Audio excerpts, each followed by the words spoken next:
Hey folks, Chris Vandeviver here with Logic Pro Expert. Today, both Eli and I are going to take a stab at writing part of a song or a riff and using only one instrument, and that's the QuickSampler. The QuickSampler was introduced with the 10.5 update, and I just love this tool. I find it very easy to drag and drop samples that you want to chop up and adjust the beginning and end and start playing across the keys. It's just so simple. And while the sampler that replaced the EXS24 is fantastic as well, I gravitate more towards the streamlined QuickSampler. Now, Eli and I have had a series of friendly competitive videos where we each try and take a stab at a similar idea and see what each one comes up with.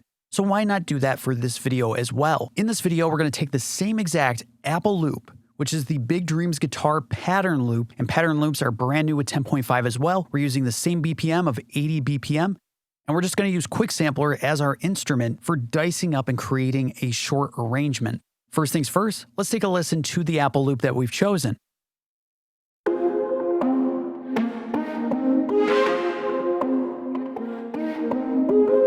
Cool, so there's obviously percussive elements, melodic elements. Should be a really great loop for dicing up and creating our own ideas with. Let's just see where inspiration takes us here. Let's just drag this audio loop right into the track header, and I'm going to select QuickSampler Optimized. The region is bounced in place, and now we have it sliced up across the keys here. So I have my iPad, let's check it out. Awesome. So I'm just going to start with C1 here and see how that works out for me. I'm going to set the snap here to transient just so I can bring this a little closer. Let's zoom in. That works for me. Let's switch to classic mode. So we're on C1 right now, but now we can see that switch to F2. So I'm going to bump this up to the note that I need. Let's add a tiny fade as well just to be safe. Cool, so let's now introduce a pattern region here. And I really dig the pattern regions. It really works well for the way I like to work. I never grew up with drum machines, but I could totally see why they have dominated certain styles of music. I just love this style workflow. So first, let's go to the learn function here, and I want to introduce some of the notes that I have in mind. Now, Logic has introduced a whole lot more notes than I wanted, but I'm going to hit the other note. All right, let's turn off learn, and let me get rid of some of these notes here. Awesome. Let me mute the Apple loop and let's start building. I'm going to turn on the click and let's just see what happens here. I think I know I want the note to start here. Check it out.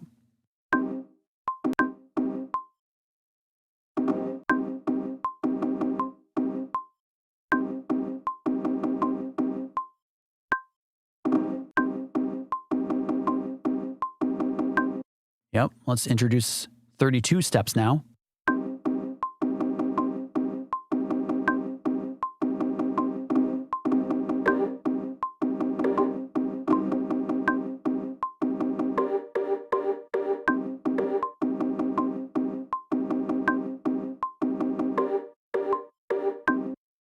Okay, I want to tie some of these last notes together so they played out a little longer.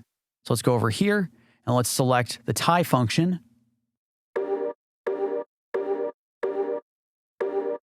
All right, check it out.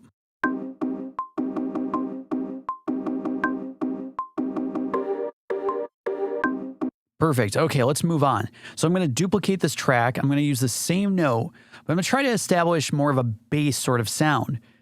So we're going to work with the C1 again here, or F2 now. Let's open up the step sequencer again, and I'm going to introduce some of the notes that I'm thinking about playing here. Perfect. Okay, let's remove some of these, and let's start working with this. And let's bump that back. Here we go.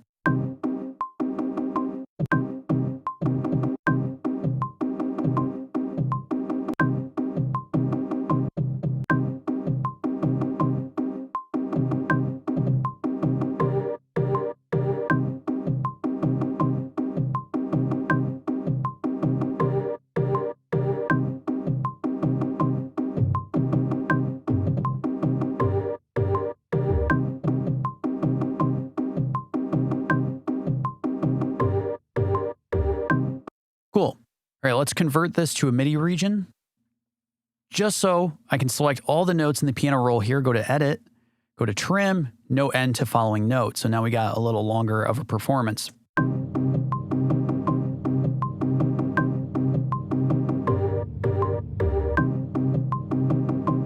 Awesome. So now I want to introduce something like a hi-hat or a snap. So let's see if we can identify that. Once again, new instance of the QuickSampler, and let's check it out.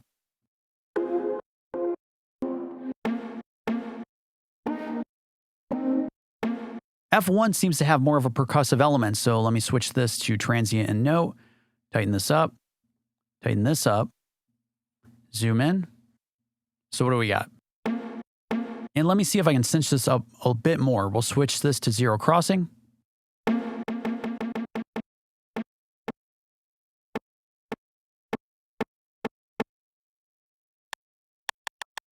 That sounds good. Perfect. Let's switch to classic mode. So now our root key is F2. So let's see if I can identify the note that I just had. Actually, let's just go back to slice mode because we know it's at C1. Perfect. Okay. Another pattern region here. Go to the step sequencer. And let's start introducing some notes here. Move this down.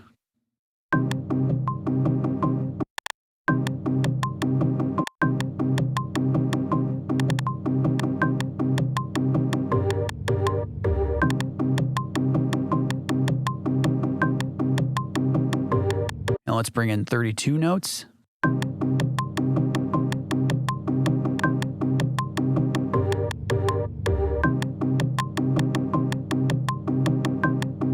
And I want to add some note repeats as well. So let's go to note repeat here, see what happens.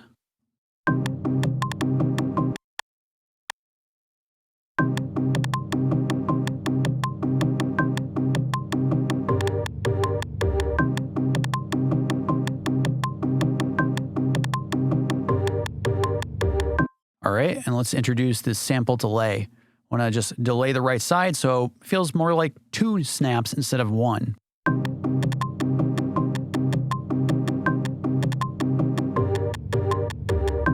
Awesome.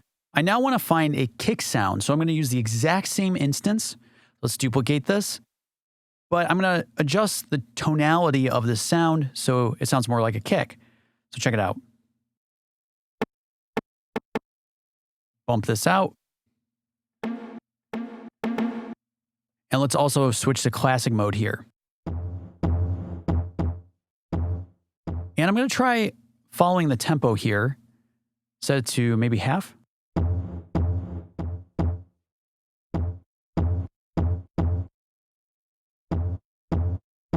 Cool. Once again, let's pick a pattern region here. So I actually want to set this note to C-1. And let me just go back here, classic mode. Check it out here. So we got.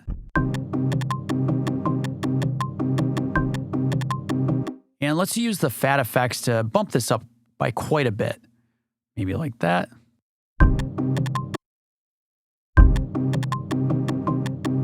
Cool. So let's check this out.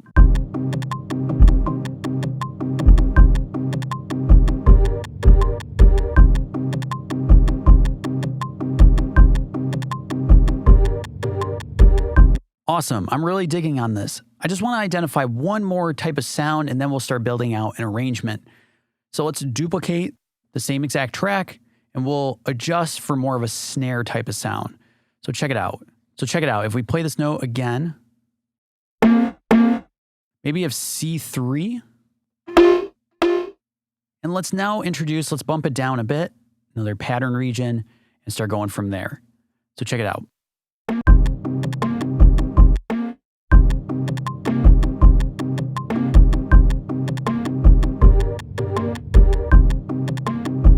I also want to bring in the tape delay. I have an idea of using it in dual mono mode.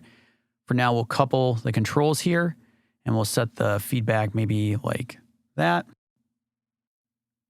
And let's set the note to about 8th note. And then we'll uncouple this and just adjust a tiny bit. So maybe go backwards.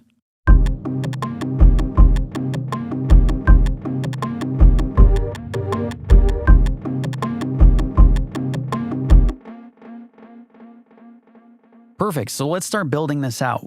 I'm going to take everything right here. I'm going to move it down.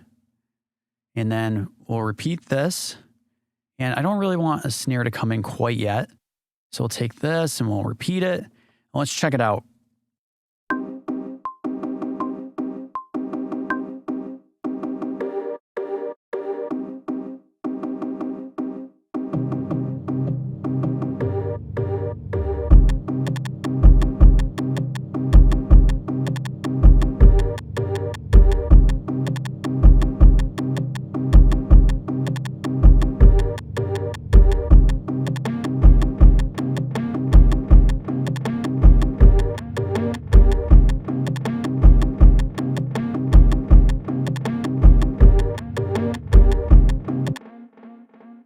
Now, the only thing is that we want things to change up a bit. We're trying to shoot for maybe a minute of audio. Bring in the secondary ruler here. Yeah, so I want to change things up right here. So for now, let's just mute these two regions. Let's get rid of that guy. And let's just see what we can accomplish here. Just to get something different going. And I'm going to play with the arrangement a little bit, see what we can accomplish. So check it out.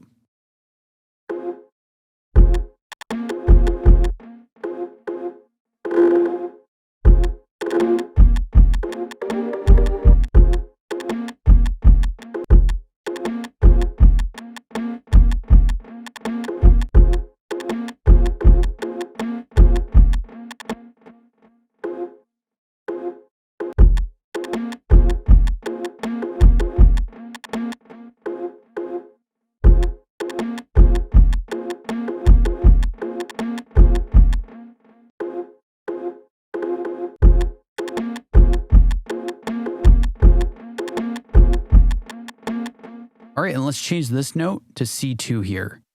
So let's bring that in.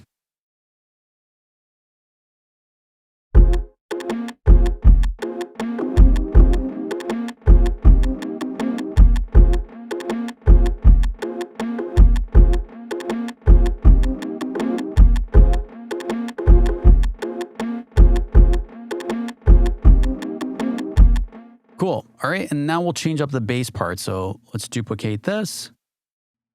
And let's see what we can do with the bass section here. Okay, let's check it out. So switch this up. All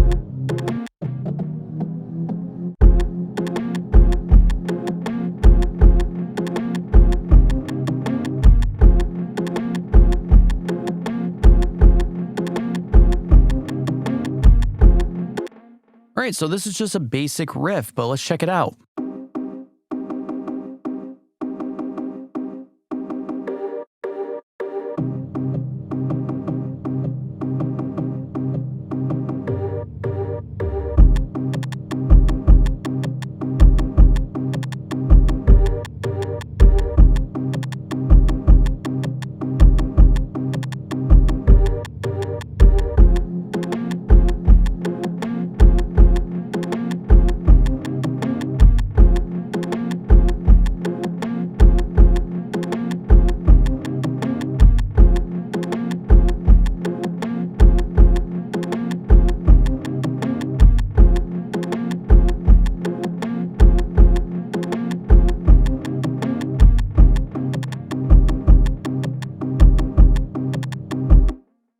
Cool.